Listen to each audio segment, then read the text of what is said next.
All right. Hey, everyone. Welcome to DSUA-111, Data Science for Everyone. This is Jeff's section for what would be April 10th, 2020, though I'm recording it on April 9th, 2020. But today, since last section went way too long, I'm just going to be super quick. We're going to go through lab 7, and then we are going to be done within 40 minutes. And if not, I will cut it down. But so let's just get started.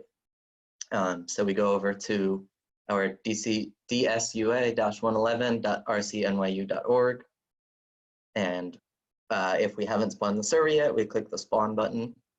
But if we have, then, or once it spawns, then we see, let me share the screen, that's important.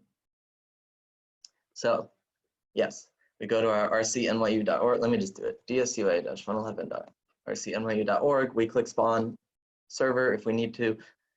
Otherwise, we see this. Then we do what we've done before. We go to the assignments tab.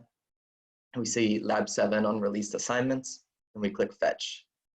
Now, when we go back to files, actually, it probably won't show up in the list here, because what you need to do first is click this little refresh notebook list button here. Once you do that, it should show up.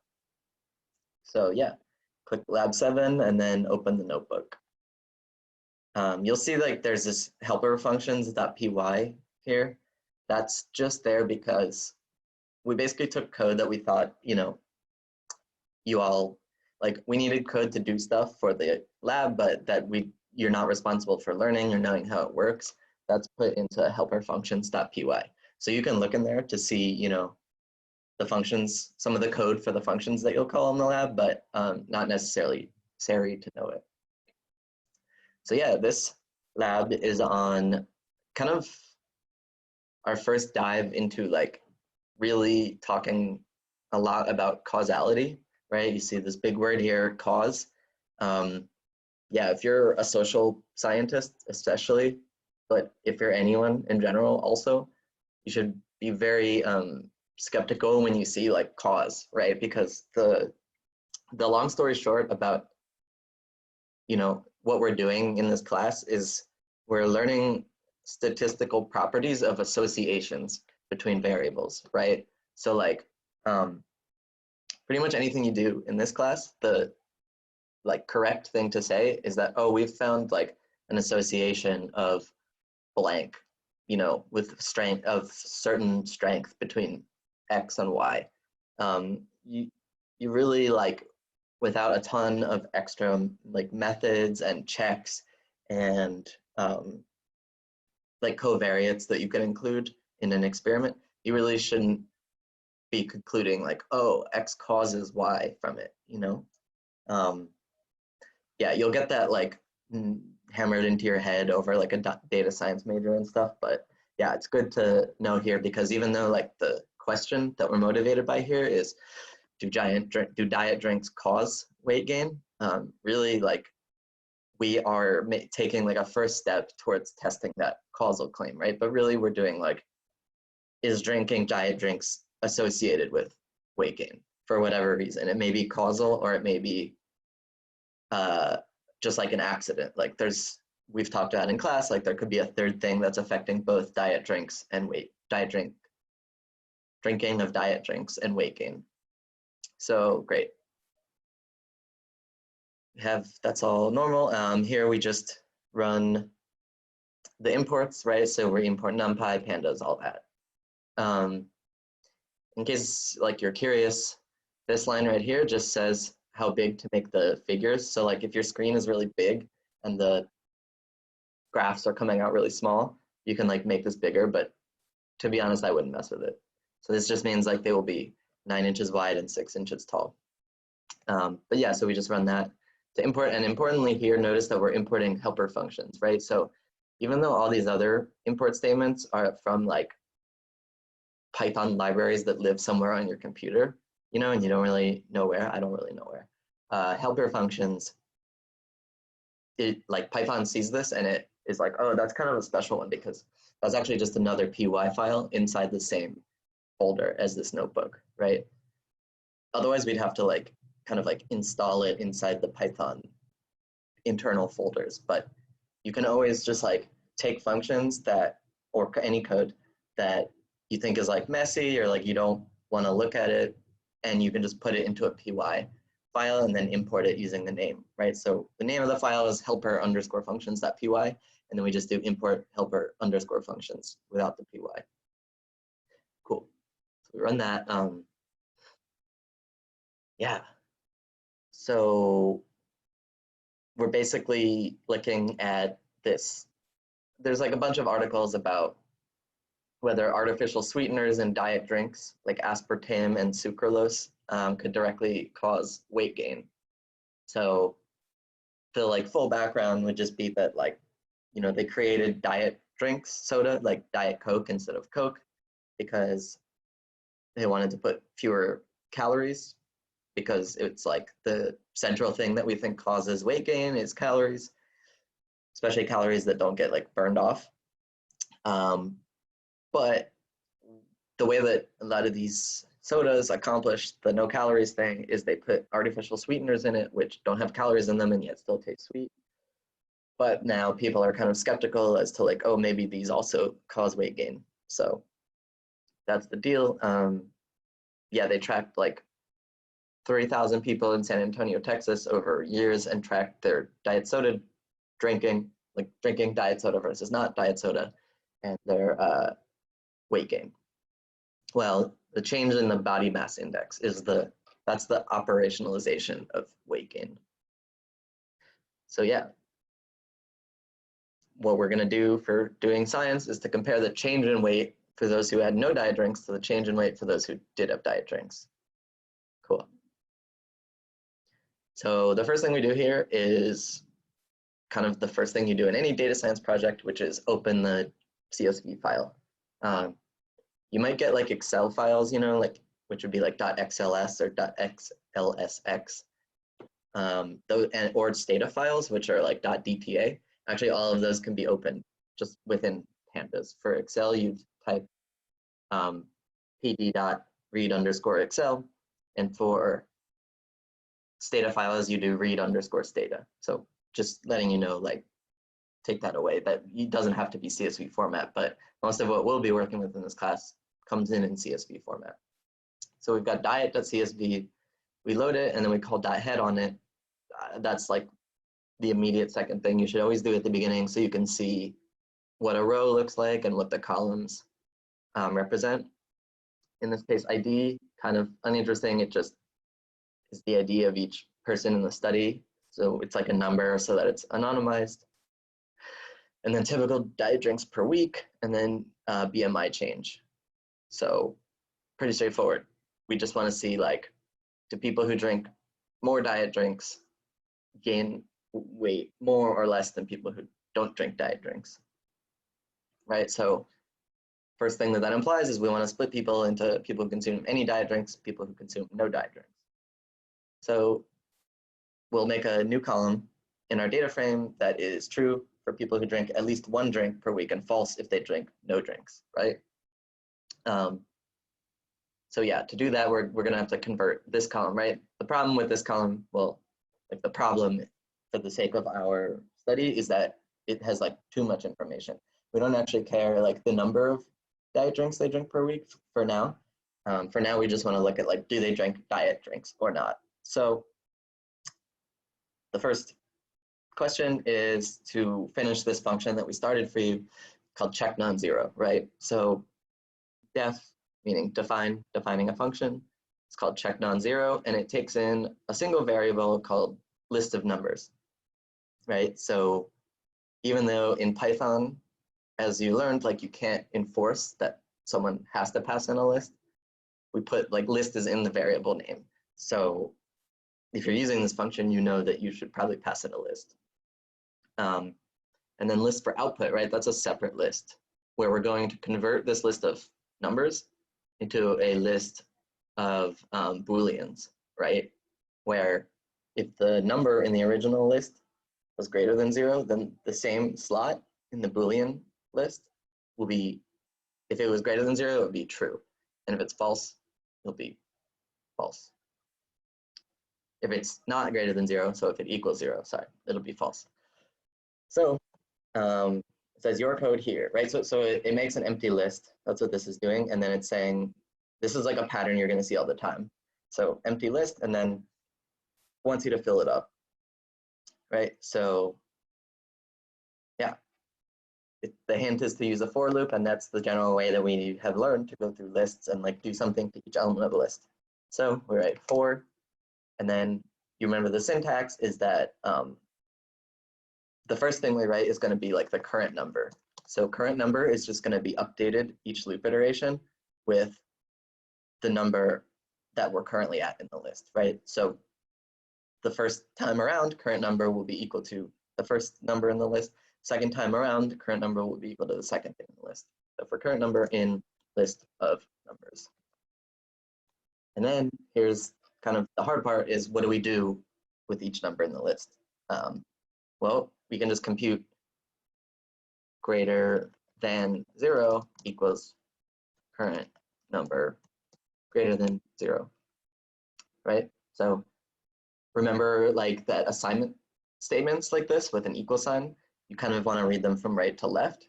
So what's happening on the right hand side here is it's taking current number and it's seeing if it's greater than 0, right? So this is a Boolean expression, which is true if the current number is greater than 0 and false otherwise. And so we just take the result of that Boolean and we put it into this variable right now called greater than 0. Now, if that's all we did, it's like important to know that the end of the for loop, it would just get thrown out, right?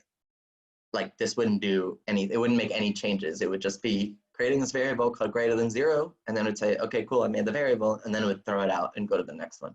So what we want to do is we want to save the greater than 0 variable, right? So we can use it after the loop. So to do that, we want to take our list for output, the empty list we created at the top, and we want to append greater than 0 to it, right? So now, at the end of each run of the for loop, it will add greater than 0 in. It'll add the result of that Boolean check to the end of the list, right? So now each time through the for loop, there's going to be one more Boolean in the list, and so by the time we get to the end, we will have a Boolean for every list element, and then we can just return list for output at the end. So that's the answer to question 1. Great. And then it just, this isn't, you don't have to fill this out. This is just code that runs it, right? So this actually does the conversion. It takes the data frame diet. It gets the column called typical diet drinks per week. It sends that to check non-zero, right? And then whatever check non-zero returns, its new column values. And now we make a new column called drink, which just contains that converted list, right? So by the end of these 2 lines, we have a new column, which is just the result of plugging the old column into our check non-zero function above. Cool. All right. So now we get into the specifics, and like, I'm to make it go faster, I'm gonna like assume that you all can read on your own time. You can pause it and read if you want. So the gist of all this is that the null hypothesis is that that the average BMI change among diet drink drinkers was the same as or less than that among non-drinkers, right? Whereas the alternative hypothesis, which is like the thing I said at the beginning that people are skeptical of, they're like, actually, I think, the artificial sweeteners just replace the calories in leading to weight gain. So the alternative hypothesis is that idea, right? That the average BMI changes for diet drinkers was not the same or less than BMI changes among non-drinkers. That would be like, oh, they're like greater than, right? So this is a weirdly phrased sentence, but it really is just saying the average BMI changes for diet drinkers was greater than BMI changes for non-drinkers. Cool. So now let's compute the average change in BMI, right, for consumers and abstainers. So that's what I guess we'll call them here.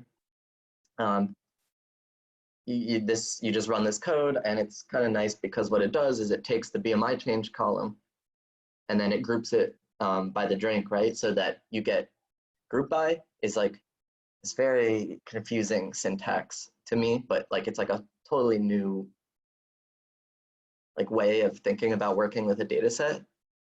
if you really like look into it, like you can Google pandas group by and you'll see there's whole articles about it. But the idea here is just like now you've cut your full data frame into smaller data frames where each data frame represents one group of drink, right? So now we have like one data frame that is the BMI change, right, for people where drink is true, and then another for people where drink is false, right? That's what the group by means.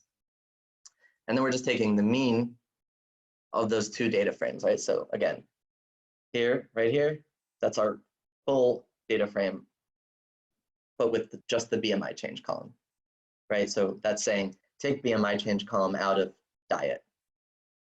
Then this is saying cut that into groups based on drink, right? The other variable. And then it says take the mean, but it's weird because the mean is a BMI change, right? So the grouping, like the thing we pass into group by can be like separate from the actual variable we want in the end, right? In the end here, we want BMI change, right? We just happen to be doing the grouping by a different variable, drink, right? So group them by drink and take the BMI change means separately for each one. So great, the BMI change for false, right, for non-diet drinkers is 1.019, whereas for diet drinkers, it's bigger, right? It's 1.5 on average. So consumers of diet drinks have a higher average BMI change, meaning they gain more weight on average. Blah, blah, blah, we want to make a test statistic, right? That's what we always do. We need a test statistic that measures like how surprised, I talked about it last week as like how surprised we are when we see a certain observation, right? So in this case, the test statistic is just going to be the difference between the average for the drinkers and the average for the abstainers, right? So in terms of our null hypothesis, sorry, I should have said, test statistic is how surprised you are if you think the null hypothesis is true, right? So here, we think our null hypothesis is true, that BMI changes for diet drinkers are not greater, right? They're the same or less than.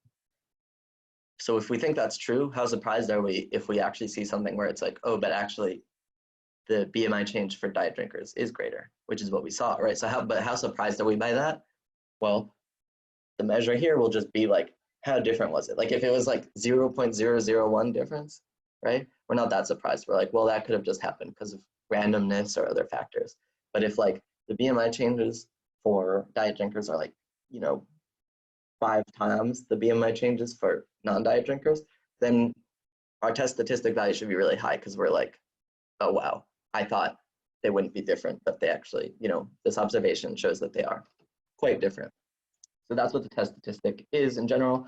And here, right, it takes in an average for the drinkers and an average for the abstainers, and it just computes the test statistic as the difference. So it's literally just average for drinkers minus average for abstainers. And then we just return that. And then the second part of the question says like observed statistic. So meaning like, this is our actual observation. Now let's compute the test statistic for this actual observation, right?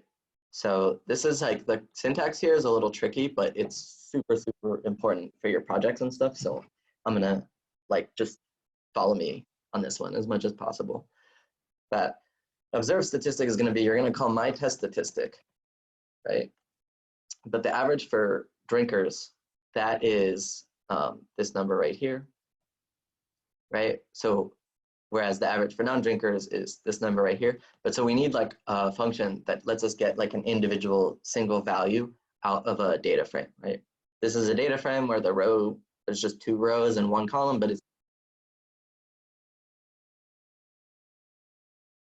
to keep muting.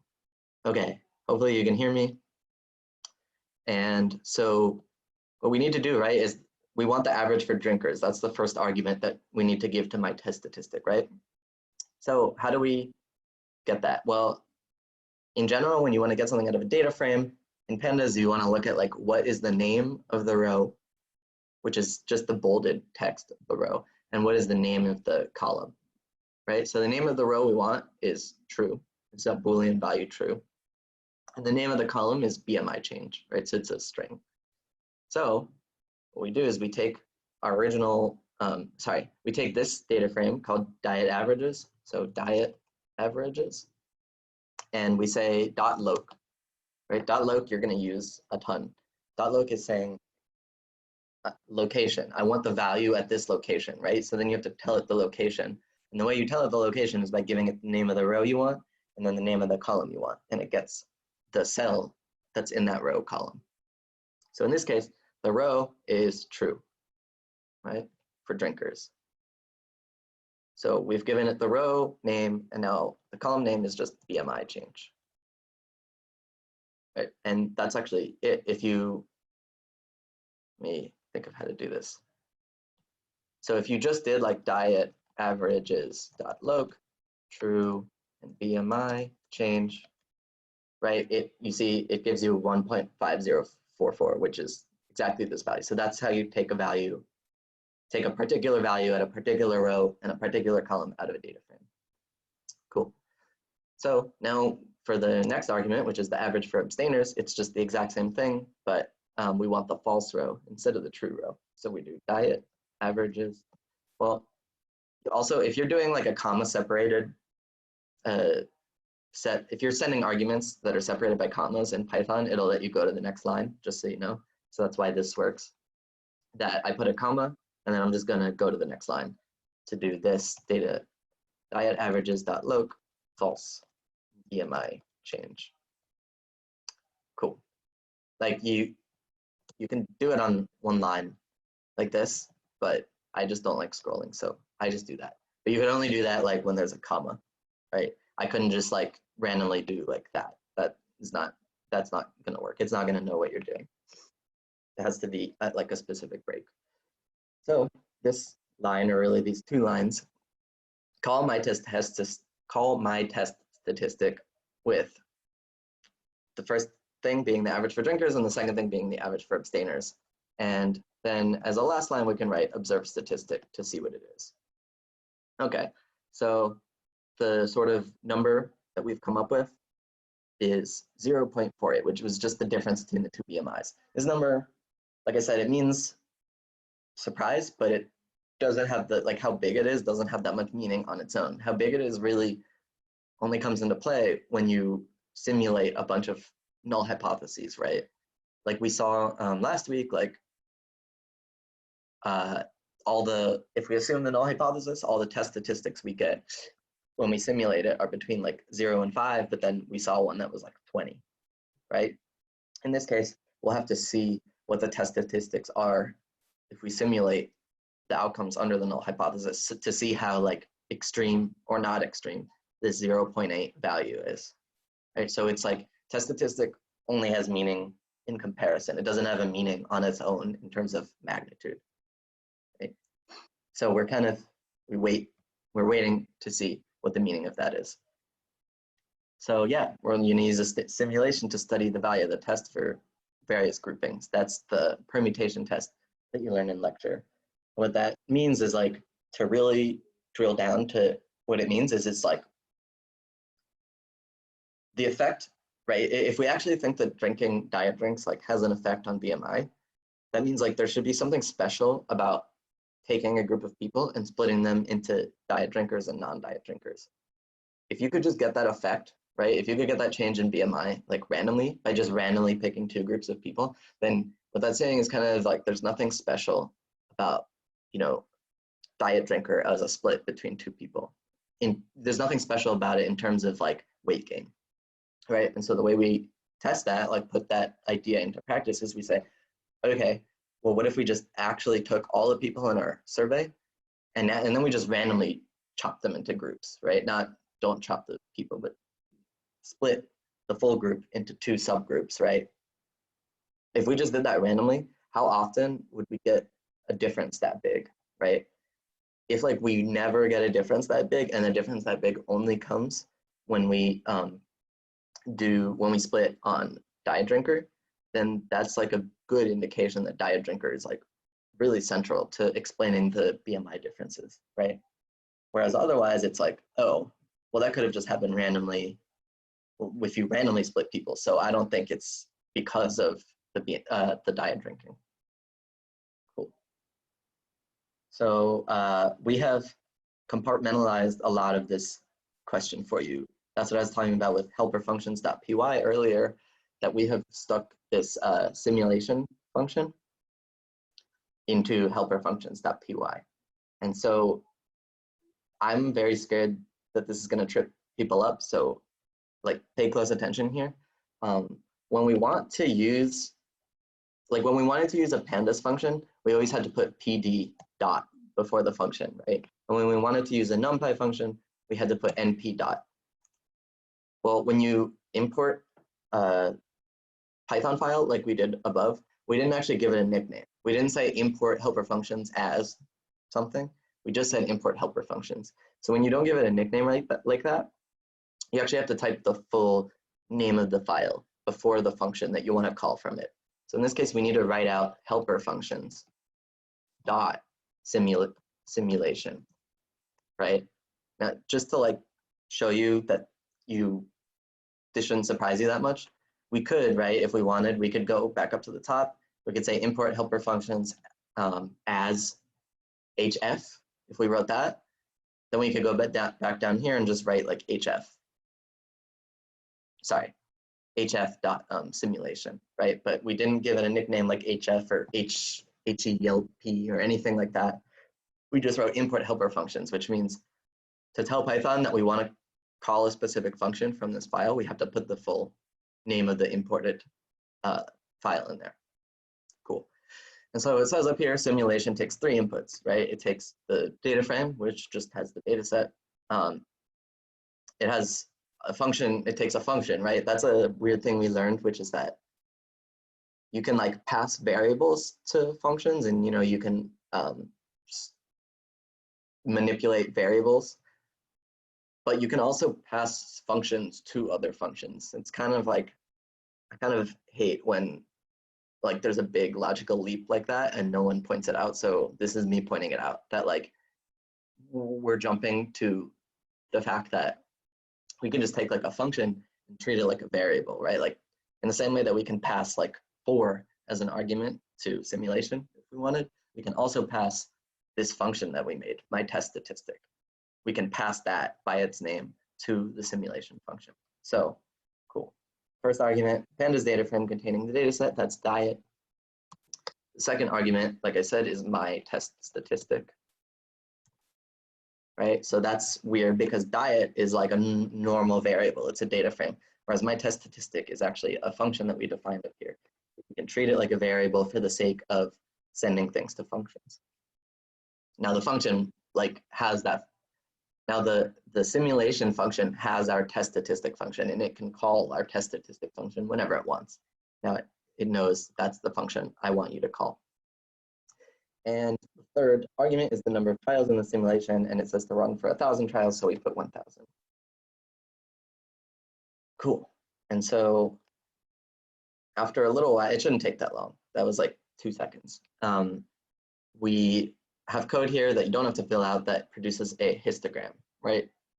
All we've done is we've said, make a histogram of the simulation results. Remember, we're simulation like gives us the test statistic, right? So what this means is simulate the null hypothesis, right? That there's like simulate randomly drawing, that random cutting of the full group into 2 groups and computing the test statistic for that random split, right? Randomly split people, compare their average BMIs, compute the test statistic from that, and repeat 1,000 times. That's what this is doing. And now we're plotting the test statistics that we get, with 50 bins, but that's arbitrary, right? And so it's just showing us that like most of the test statistics were around 0, which if you were paying attention last week, that's good. That's what we expect, right? Is that like, we know actually that like in general, if you just randomly split people, there shouldn't be any different, like the differences between their BMIs should just be random. Sometimes it's one group is bigger than the other, sometimes one group is smaller than the other, and they cancel out and you get 0 most of the time, right? But sometimes, the split is like, oh, like one group was pretty, like the average BMI was like 0.2 higher than the other group. Sometimes it was the other way around.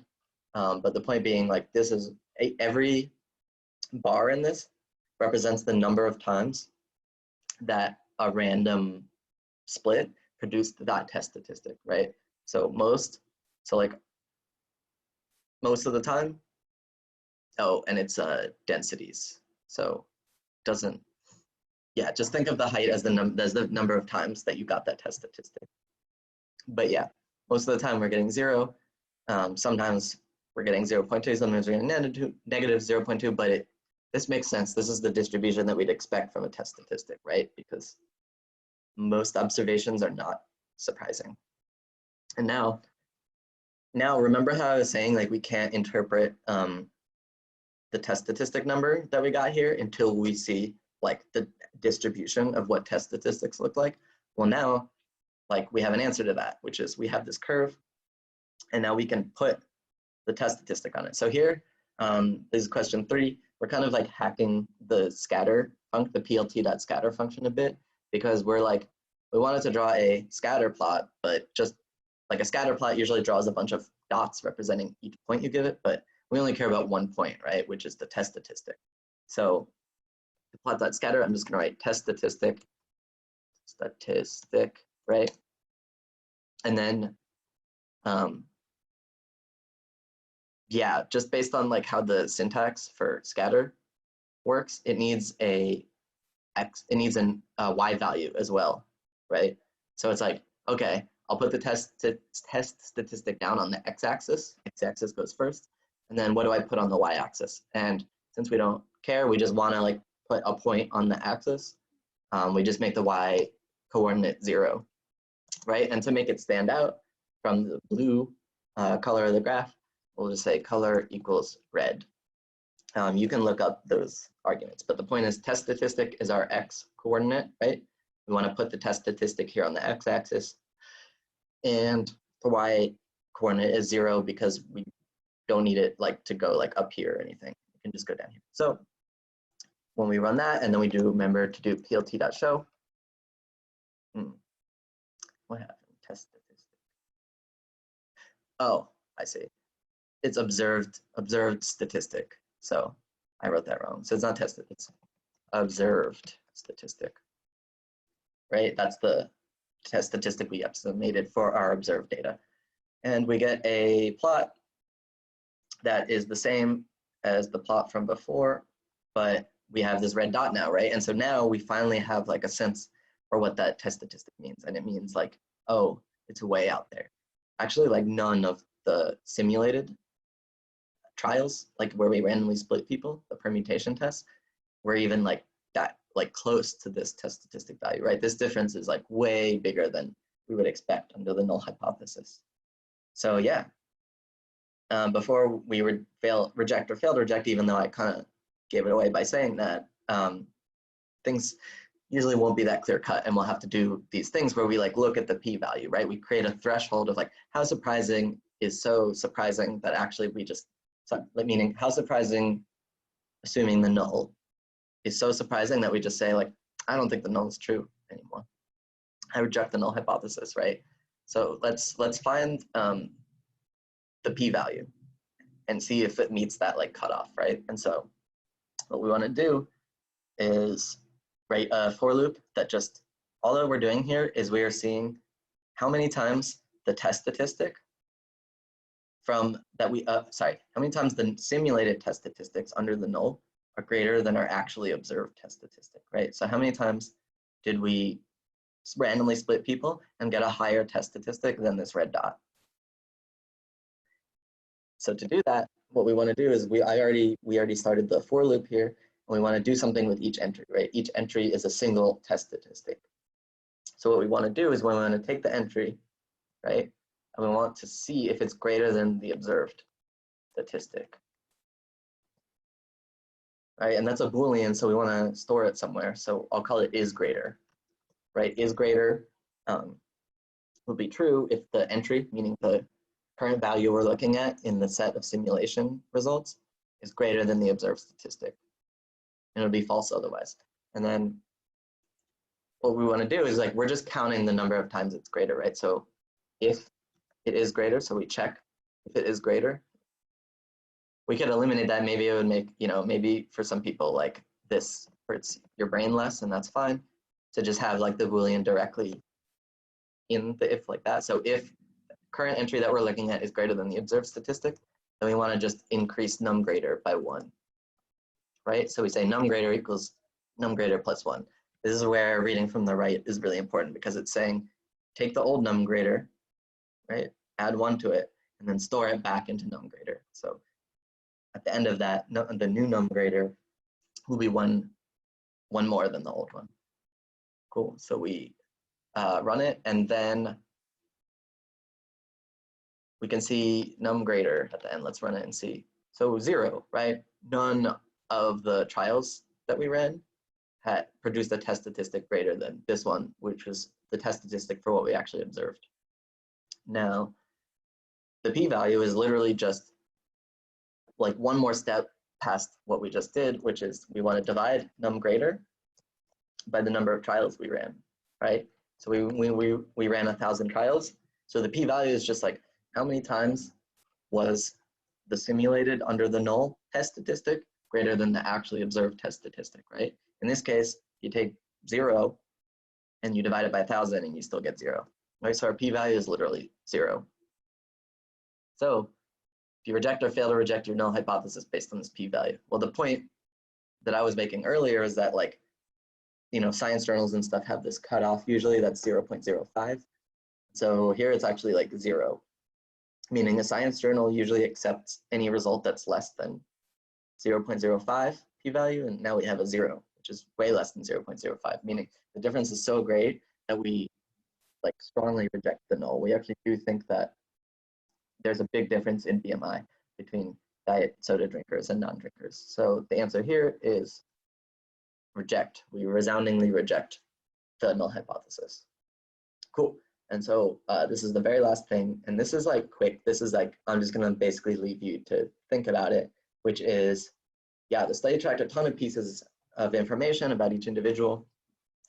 And so like, and they give this table, right? And this should go into your brain as like co-founder. Oh, this is the part where we're supposed to say like, oh, but maybe like the diet soda isn't what's causing it. It's just actually something that's associated with both diet soda drinking and BMI, right? And so, oops.